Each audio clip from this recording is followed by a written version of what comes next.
प्यारे बच्चों, आज हम लोग एक नए विषय वाक्य संरचना और वाक्य शुद्धि का प्रयोग की दृष्टि से कैसे शुद्ध लिखें, इस पर हम लोग विचार करेंगे। तो आइए देखते हैं कि प्रयोग में कहाँ कहाँ हमसे गलतियाँ होती हैं। वाक्यगत प्रयोग संबंधी गलतियाँ। शिष्ट और शुद्ध भाषा के प्रयोग के लिए वाक्यों में शब्दों पदों का उचित प्रयोग होना चाहिए। इसके लिए कुछ आवश्यक निर्देशों का पालन भी होना चाहिए। जैसे वाक्य रचना में अधूरे वाक्य न हों। हम लोग वाक्य की रचना कर रहे हैं तो वाक्य पूर्ण होता है कर्ता और क्रिया के द्वारा, लेकिन कभी कभी वाक्य को बीच में अधूरा छोड़ दिया जाता है। जैसे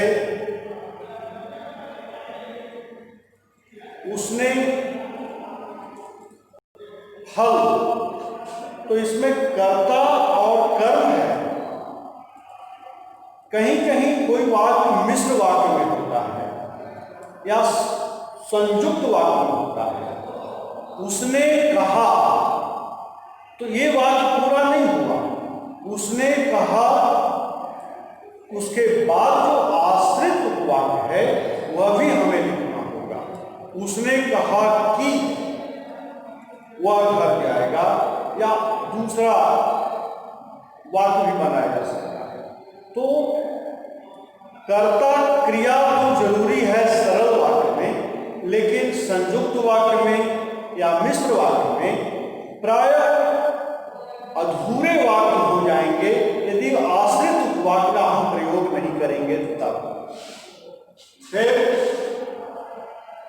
वाक्य योजना में एक ही व्यक्ति या वस्तु के लिए कहीं कहीं ऐसे, कहीं इन्हें और कहीं इनके, कहीं आप, कहीं तुम, कहीं उसे, कहीं उन्हें, ऐसा प्रयोग नहीं होना चाहिए। उसने कहा कि वह आ रहा है, हिंदी भाषा में ऐसा प्रयोग नहीं होता है। उसने कहा कि मैं आ रहा हूं, यह सही प्रयोग है।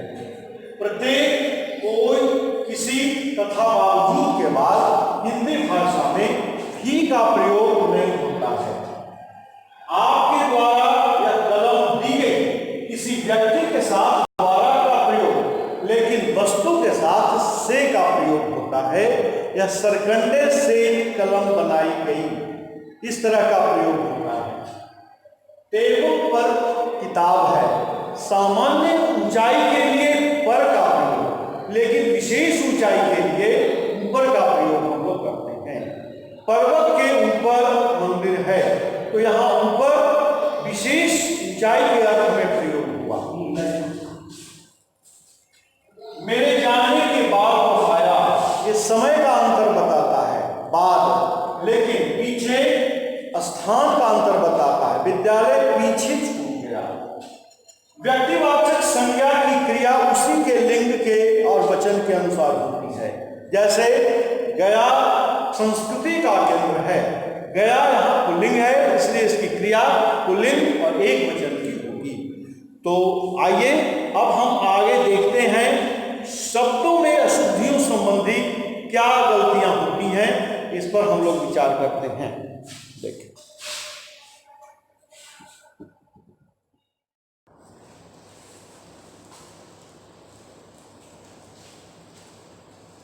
बच्चों अब देखिए शब्द संबंधी अशुद्धियां। वाक्य में शब्दों के प्रयोग में कुछ गलतियां होती हैं। तो उसमें कभी कारक संबंधी अशुद्धियां हैं, कभी पद क्रम संबंधी अशुद्धियां हैं। तो इन अशुद्धियों को हम लोग देखेंगे। अव्यय अधिकारी शब्दों के प्रयोग की अशुद्धियां होती हैं। यहाँ अशुद्ध प्रयोग है और इधर शुद्ध प्रयोग है। उसे 20 रुपए दो। यहाँ रुपए में यह ऊपर मात्रा नहीं होगी, रुपए ये हम ले लेंगे रुपए, ये इसका शुद्ध प्रयोग होगा। प्रत्येकों के पास हथियार है। दूसरा वाक्य है प्रत्येकों का मतलब होता है बहुवचन, प्रत्येक का मतलब ही बहुवचन होता है, तो प्रत्येकों लिखने का कोई औचित्य नहीं है। प्रत्येक के पास हथियार थे। आपने मुझे अनेकों बार देखा है। अनेकों तो खुद ही बहुवचन है। एक वचन का अनेक बहुवचन होता है। अनेक बहुवचन है और उसका एक वचन एक होगा, तो अनेकों लिखने का कोई अर्थ नहीं रह जाता। आपने मुझे अनेक बार देखा है, ऐसा प्रयोग कीजिए। बुरा से बुरा आदमी भी जीना चाहता है। यहाँ बुरा से बुरा नहीं, बुरे से बुरा आदमी भी जीना चाहता है। यहाँ बुरे में त्रियक प्रयोग है, संज्ञा का मूल प्रयोग और त्रियक प्रयोग, तो यहाँ त्रियक प्रयोग है संज्ञा का, जिसपे बल पड़ता है उसको त्रियक प्रयोग करते हैं। संज्ञा के दो रूप होते हैं, एक मूल रूप और एक त्रियक रूप। जैसे घोड़ा और घोड़े, घोड़े भी एक ही वचन का है और घोड़ा भी एक वचन का है। घोड़े ने घास खा लिया, यहाँ पे एक वचन घोड़ा है, वहां घोड़े का त्रियक प्रयोग हुआ उस शब्द का। कृपया कर कलम दीजिए, कृपया कर कलम दीजिए नहीं, कृपा कृपया कलम दीजिए, ऐसा प्रयोग करते हैं। आप आने की अनधिकार चेष्टा न करें, आप आने की अनाधिकार चेष्टा न करें, तो अनाधिकार का प्रयोग नहीं, आप आने की अनधिकार चेष्टा न करें। अनधिकार शब्द होता है, अनाधिकार शब्द नहीं होता है। अधिकार में अन उपसर्ग लगा है, इसलिए अनधिकार प्रयोग हम करेंगे। इसे हम लोग अनाधिकार प्रयोग नहीं करेंगे। गीता बहुत ऊंची बोलती है। यहाँ बोलना पुल्लिंग है, ऊंचा बोलती है, ऐसा लिखेंगे। कमरे में बड़ा अंधेरा है, अंधेरा बड़ा नहीं होता, कमरे में बहुत अंधेरा है, ऐसा लिखेंगे। कारक संबंधी अशुद्धियां होती हैं। मेरे को कलम दो, ऐसा अशुद्ध प्रयोग है। मुझे कलम दो, ऐसा प्रयोग होना चाहिए। मैंने आपको कहा था, यह गलत है। मैंने आपसे कहा था, यह शुद्ध प्रयोग हुआ। सबसे गुस्सा मत करो, ऐसा प्रयोग नहीं होना चाहिए। उस पर गुस्सा मत करो, ऐसा हम लोग प्रयोग करते हैं। कारक संबंधी अन्य प्रयोगों को हम लोग इस प्रकार देखेंगे।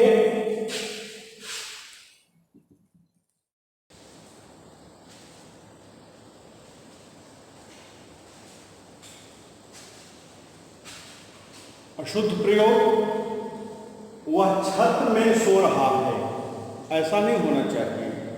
वह छत पर सो रहा है, ऐसा लिखेंगे। मैंने आज वहां जाना है, यह अशुद्ध प्रयोग है। मुझे आज वहां जाना है, ऐसा होगा।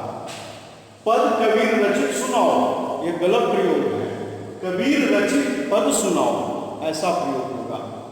गाय का मीठा दूध होता है, यह गलत प्रयोग है। गाय का दूध मीठा होता है, हमें ऐसे लिखना चाहिए।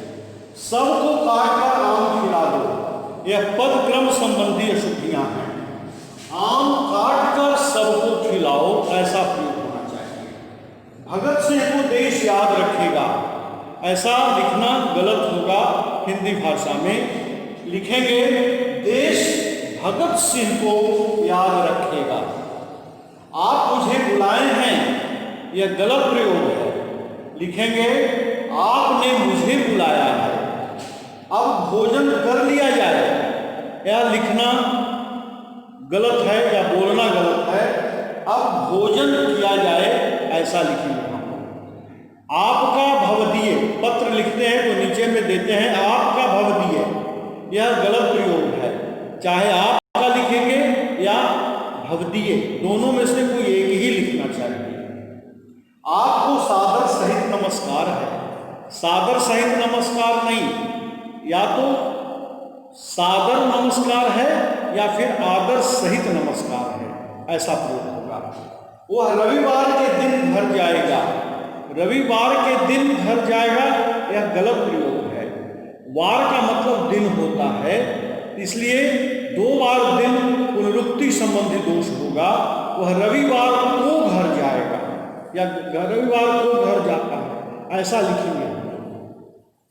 तो इस प्रकार हमने देखा कि शुद्ध वाक्यों का अशुद्ध वाक्यों का शुद्ध प्रयोग कैसे करेंगे, जिसमें कारक संबंधी, पदक्रम संबंधी इस तरह की गलतियां हम लोगों से होती है।